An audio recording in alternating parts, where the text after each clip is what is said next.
Today we're going to try something new and make sushi at home.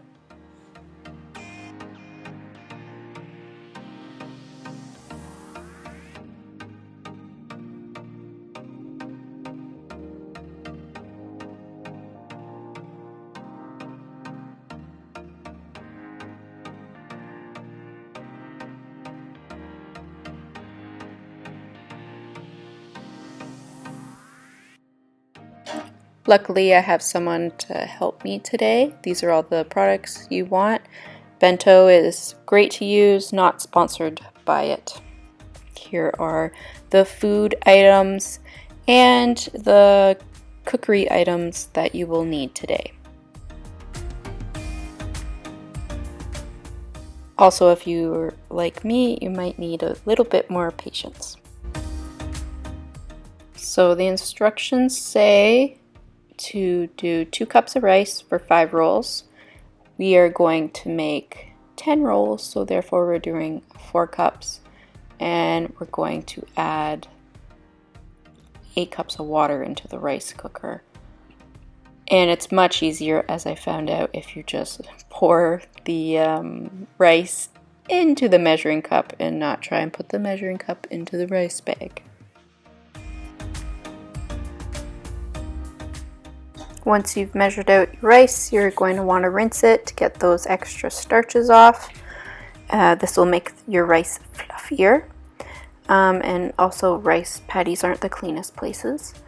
Once you've rinsed a couple times, place it in your pot, and then you can add your rice vinegar, and this will help break down even more of the starches to help make your sushi making rice extra fluffy.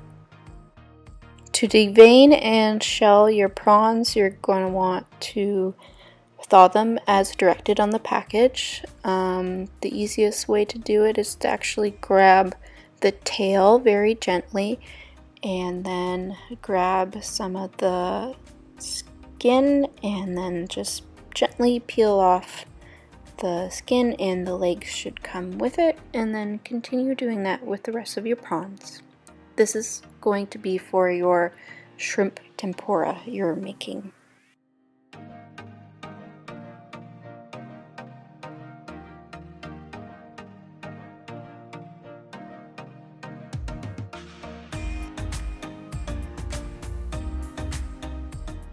Alright, to make your tempura, you're going to need a medium-sized mixing bowl. You're going to add 1 large egg or 30 mils of egg whites to it. Then pour in 1 cup of ice cold water. You're going to whisk that together. And then you're going to slowly add 1 cup of all-purpose flour to that mixture. And you're going to mix it well to ensure there's no lumps or bumps in your batter.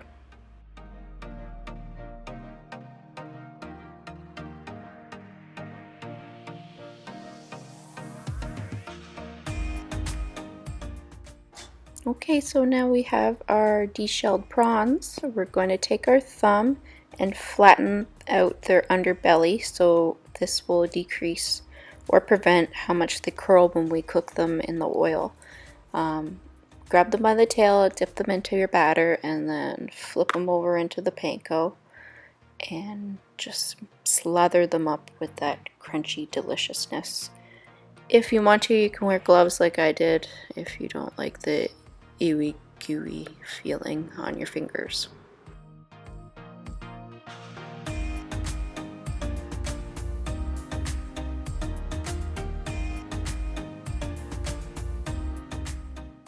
Tuna chopping time for your spicy tuna. Now you're going to want to get the most aggressive, largest knife and try and not and cut off your fingers. Clearly I have no idea what I'm doing and I never use this knife. Then you're going to gather up your tunas and chop it again and wish that you put something underneath your cutting board. And then once it's all chopped up, you're going to mix your beautiful chopped tunas in with some mayo or vegan mayonnaise that we're using and some sriracha. You make that as spicy as you desire. And you're gonna stir that up, and there's your spicy tuna for your rolls.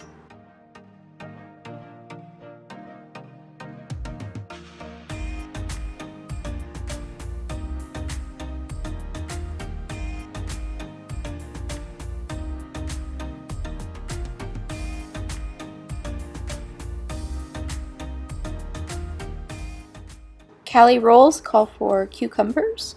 You need to peel them, skin them, whatever you want to call it, so they look super weird. And then you need to cut them lengthwise and take out all the cucumber seeds. It's rolling time. We're gonna make a tempura roll. So you're gonna need a lovely bowl of water. Thank you, assistant, for the napkin. Bowl of water so you can touch the rice without it sticking to your fingers.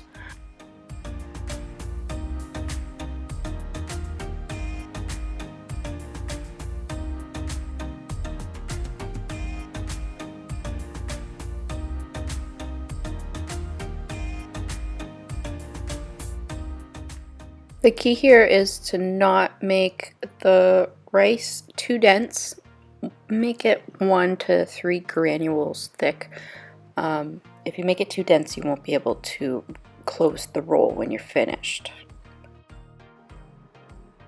Next, you want to add some sesame seeds to the outside of your roll, and then comes the third hard part, where you will require much patience because you will probably screw this up a couple times. Flip it over.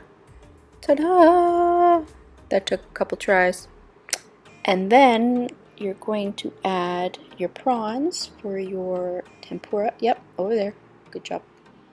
Yep, there you go.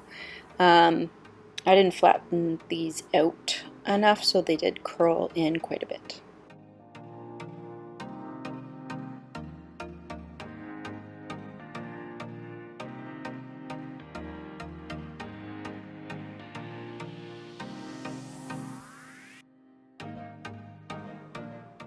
This was a disaster to roll, so I'm just gonna show you how to roll with an easier one.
So the key to rolling that I found is you should make your initial roll very tight and secure so none of your elements fall out, and then you take your bamboo mat and you want to pull it towards you as you roll it out, and you're gonna pull out the mat as you roll it with one of your other hands. I found to pull it with my non-dominant hand and to roll it with my dominant hand until the bamboo mat rolls all the way out, and then you have your very cute, not perfect sushi roll that will just be delicious.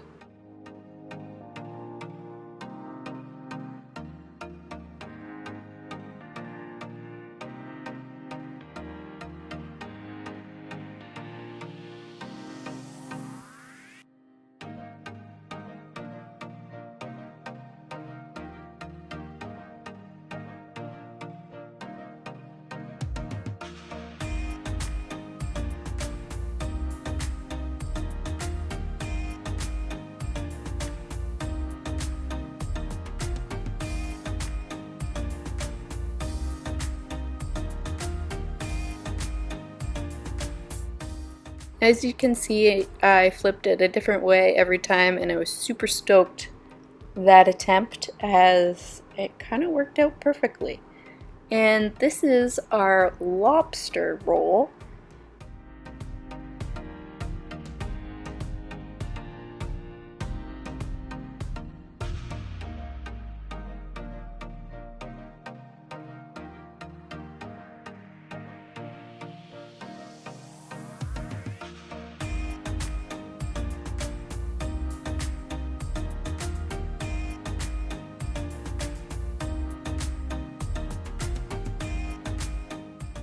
So once again, try and roll it up as tightly as possible.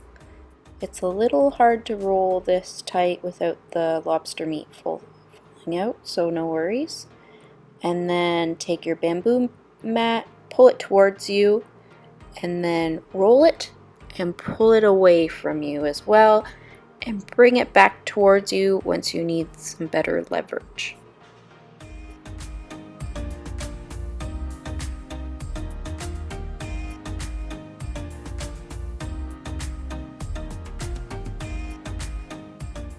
And no worries if your rolls don't come out perfect. You can always add some more rice or sesame seeds, or you can leave them how they came out because they're perfect however they want to be. It's not a game of perfection, it's a game of enjoying the delicious food and not to food poison your friends.